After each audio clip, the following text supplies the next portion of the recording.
A number of years ago, Dr. David Fink, he's a psychiatrist at the Veterans Administration, he wrote an article that was entitled Release from Nervous Tension.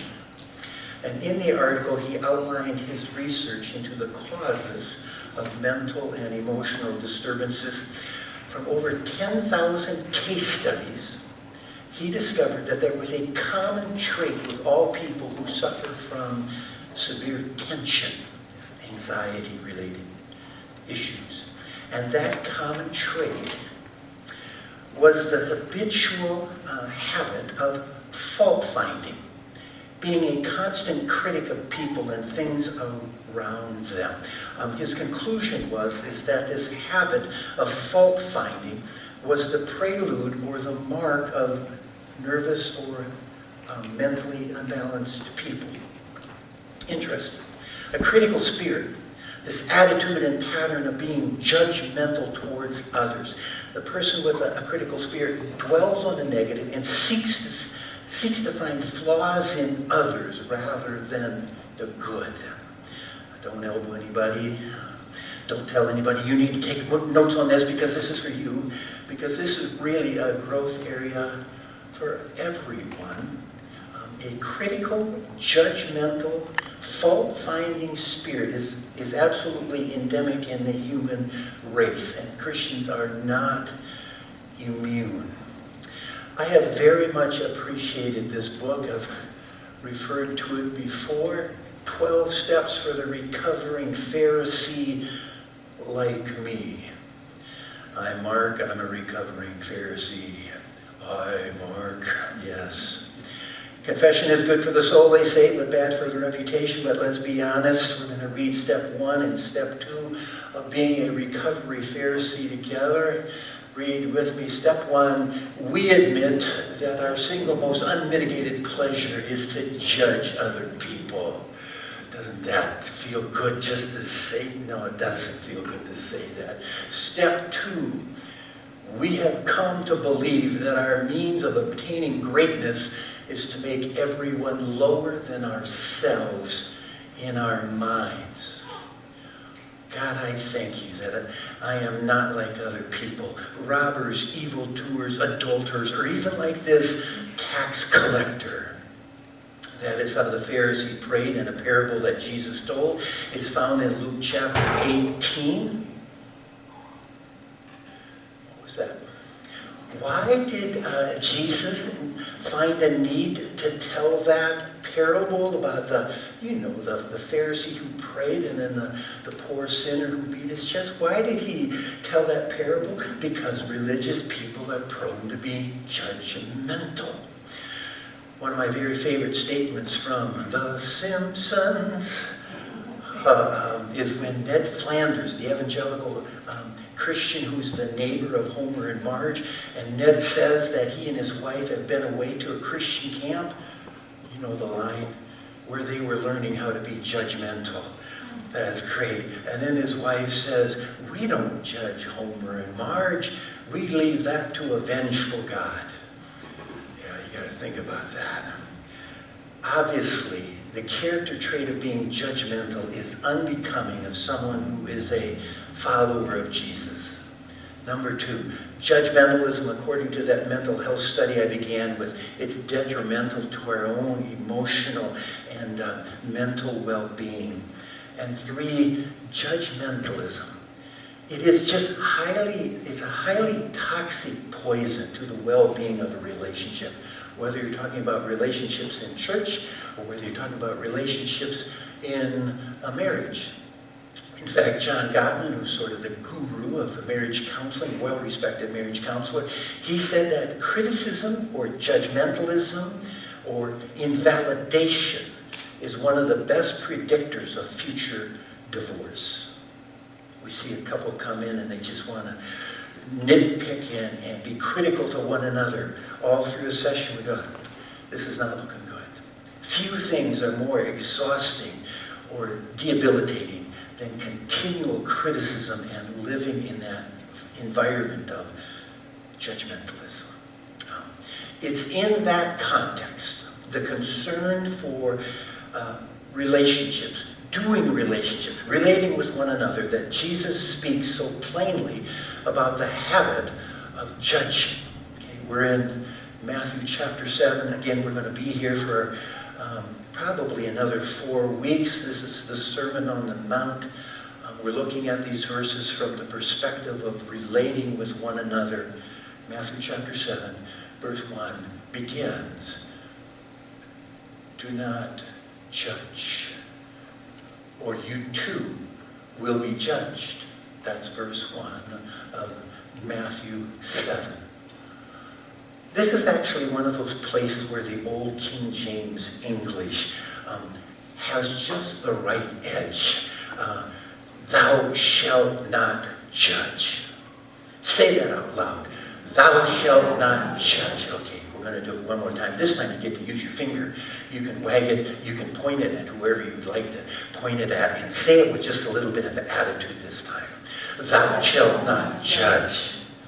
Jesus actually got into trouble with the religious establishment for his refusal to be judgmental. They certainly were, and they muttered about him to themselves. They would say, "He welcomes sinners. He eats with those kind of people." Jesus was accepting. Jesus was gracious. His actions flowed from the very purpose for his coming. The very purpose for his coming. God did not send his Son into the world to condemn the world, but to save the world through him. We don't know that verse. That's John 3:17. We know John 3:16. Yes, for God so loved the world that he gave his only Son. Why did he do that? God sent his Son not to condemn the world, but to save the world through him. Now, one of the most widespread accusations brought against Christians is that we are judgmental. A non-Christian may use that, in fact, as their justification for having nothing to do with the church. I don't attend a church, and they feel vindicated in saying that. Here's their reason. Jesus said, "Do not judge," and Christians are judgmental. End of story for them. Matthew chapter 7, verse 1 has actually replaced John 3:16 as the most well-known verse in our society. Everyone can say, Jesus said, "Do not judge." And they're not quite sure where it comes from or the context in which he said that, but they know that. And then there's one more verse they love to tag on to that. Again, they don't know where it comes from, but they can say, "He who is without sin, let him cast the first stone." Again, our antagonist has no idea where those verses are found, but they become ammunition to be used against Christians. And so, just a brief response to that accusation of being judgmental. Just a brief one. Because I want to make sure that we don't rationalize away our disobedience to Jesus' command too quickly. So here's the response. Do not judge. Well, it does not mean that we are to suspend our critical thinking faculties so that we can no longer discern between right and wrong, good, evil, truth, and error. In fact, just a couple sentences further into the teaching, Jesus says, "Watch out for prophets who come to you in sheep's clothing, but they're actually wolves." Well, how do we judge whether someone is a false prophet, a teacher in sheep's clothing, unless we judge their character and the content of their teaching? Well, the answer is we can't. And that's why the Bible tells us, test everything. Hold on to the good. Examine everything carefully, the New American Standard says. That's out of 1 Thessalonians 5, verse 21. Test. Examine everything, including what I say on a Sunday morning. So in that sense, one could say that a mark of Christian maturity is being judgmental. In that sense. The author of the book of Hebrews tells us, slide please, but solid food, referring to teaching, more advanced teaching, but solid food is for the mature, for those who have their powers of discernment trained by the constant practice to distinguish good from evil.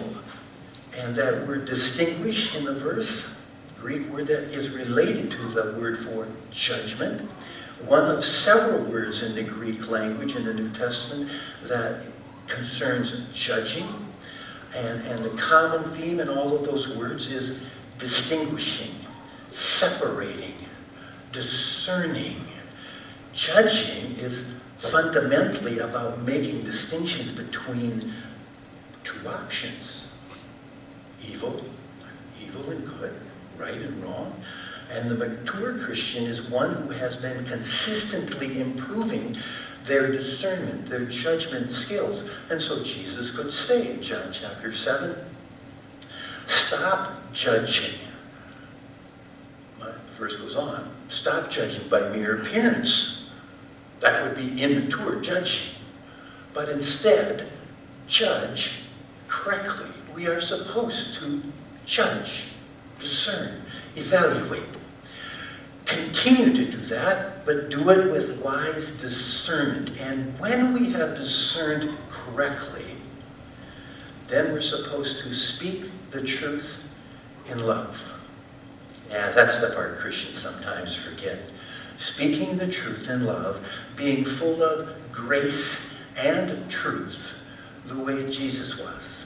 And of course, in our society, where everyone increasingly does what is right in their own eyes, where people insist that there are no moral absolutes, and then they insist that we are supposed to be tolerant, which in their understanding of that word means accept and approve of my behavior and my beliefs, which is not what the word tolerant is supposed to mean at all. We should be tolerant. We should be gracious. We should be gentle at times. But we do not accept and approve of every behavior or every belief. And yet, if we dare speak, then we are judged as being judgmental. A bit of irony there, isn't it not? We are judged for being judgmental. But again, let's be sure that we don't rationalize away our disobedience to this command of Jesus. In the context of doing relationships, he says, do not judge. We have a problem being judgmental. In fact, one of the most unforgettable portraits of judgmentalism is in the parable of the prodigal son. Love that parable. Everyone does. Jesus tells the story of this younger son who goes off and squanders his inheritance in a life of debauchery. I love to say debauchery. Why have we lost that word in the English language? It means a wasted life of extravagance. We talk about getting wasted. That's where it comes from, a life of debauchery. And so the younger son goes off, and then he comes to his senses. And he returns home. And his father receives him and welcomes him and rejoices. But the older brother is ticked off, and he says to the father from the parable of the prodigal son, look, all of these years I have been slaving for you. A little bit of resentment behind that, isn't there?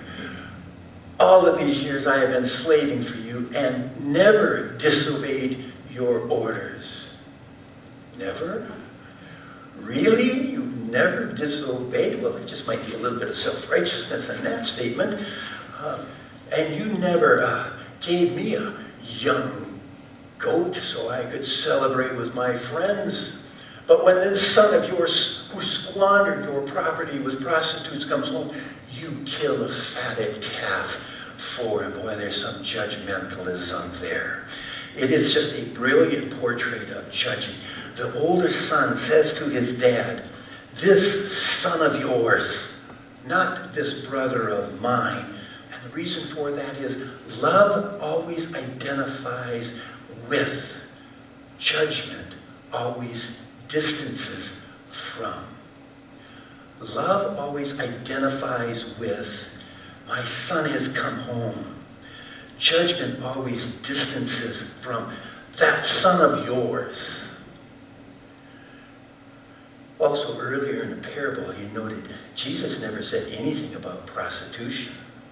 The older brother just made that up to indulge his desire to be superior, to put his brother down. And we are conditioned to be judgmental.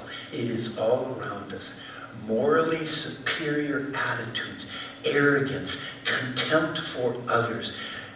And Jesus invites us to a new way of living. My children, my church, this new community is supposed to be different.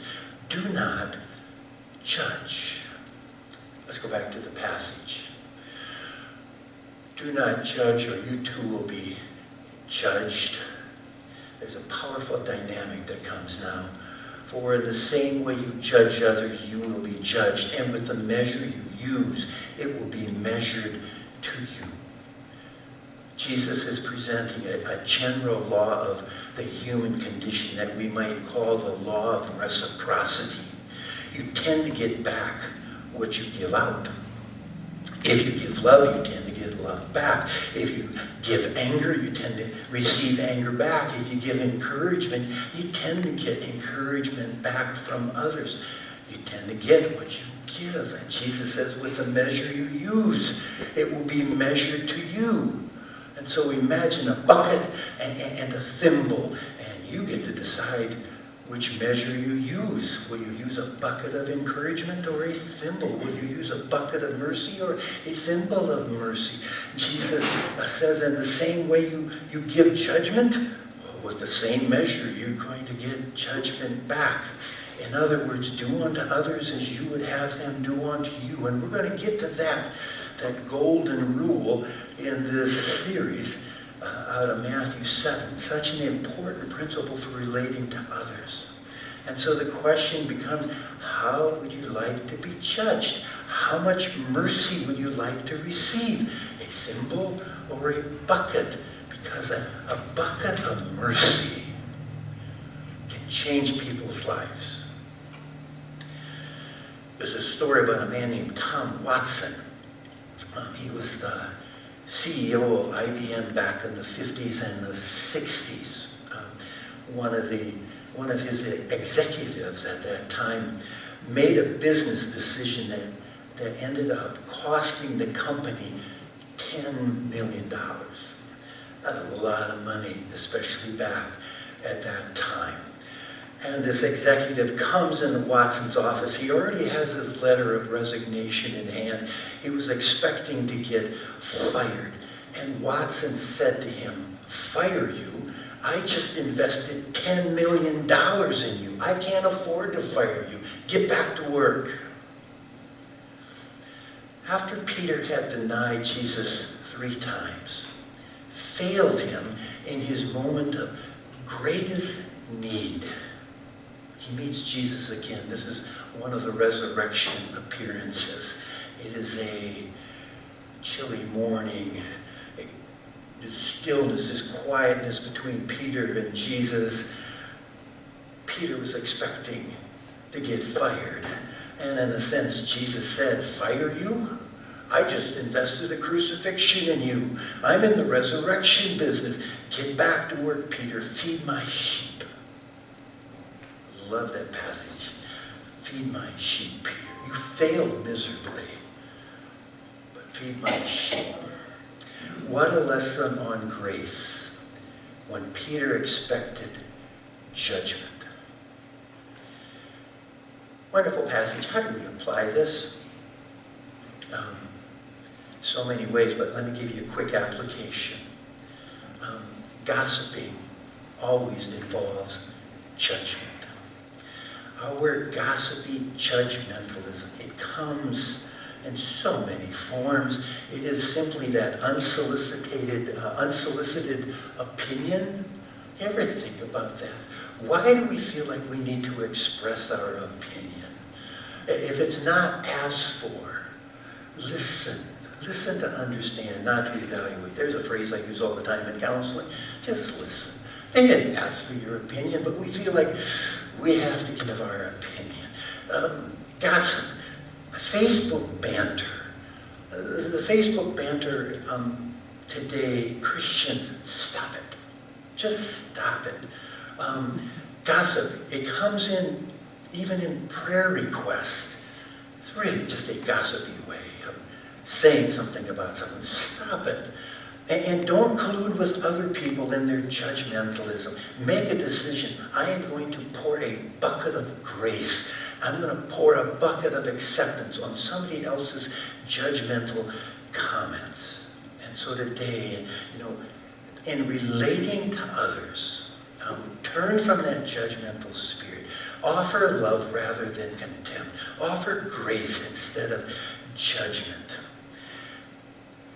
Why does Jesus say this? Because it was God's intent that the church, his family, this new community, that it would be made up of people from every segment of society, that they would come together, that there would be a unity and love among us, the racial, the cultural, the economic, those societal differences that so often divide us and that become the basis for so much of that judgmental, gossipy stuff that gets done. God's intent was that he would remove that it would be removed, and in its place, here would be this fellowship of the forgiven. People united together in love and gratitude because God has extended grace to us. God has poured out his judgment upon his Son. So the judgment we deserve, but he poured it out on his Son. That's the reason. Because then the church becomes attractive. And the accuser, the non-believer, can no longer bring the accusation about, they are so judgmental. They will instead say, my, how they love one another. When that happens, the church grows, the kingdom expands, and God is honored. Right? So if someone asks you today, what was the sermon about? You're going to say, is anyone listening at all? Yeah. If someone asks you what the sermon was about today, you're going to say, thou shalt not judge. Good. And if someone asks you, was the sermon any good? You're going to say, you're going to say, well, he told us to test, to evaluate, to discern. That's what you should say. Let's pray together. Gracious God, help us see our appetite for judging others. And help us recognize that behind it is our lack of love for them. Someone that you love so deeply. Help us understand that we are being so unlike Jesus in that moment. We would confess we have abandoned our call to be ministers of reconciliation. We have abandoned our role as being ambassadors of love in this world. God, be merciful to me, a sinner. Do your transforming work in our lives. In Jesus' name, amen. Comments or questions about judging? All right. Rest in this, okay? Try to reflect upon it all week.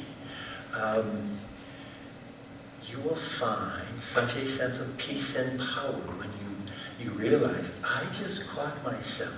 I was going to go right back into that old pattern and say something judgmental, something critical, but I stopped. I poured out a bucket of mercy instead of that. And that is so empowering. Okay, there's your homework, guys. Don't rush off. Thank you for being here. Love you. We'll see you next week. Bring a busload.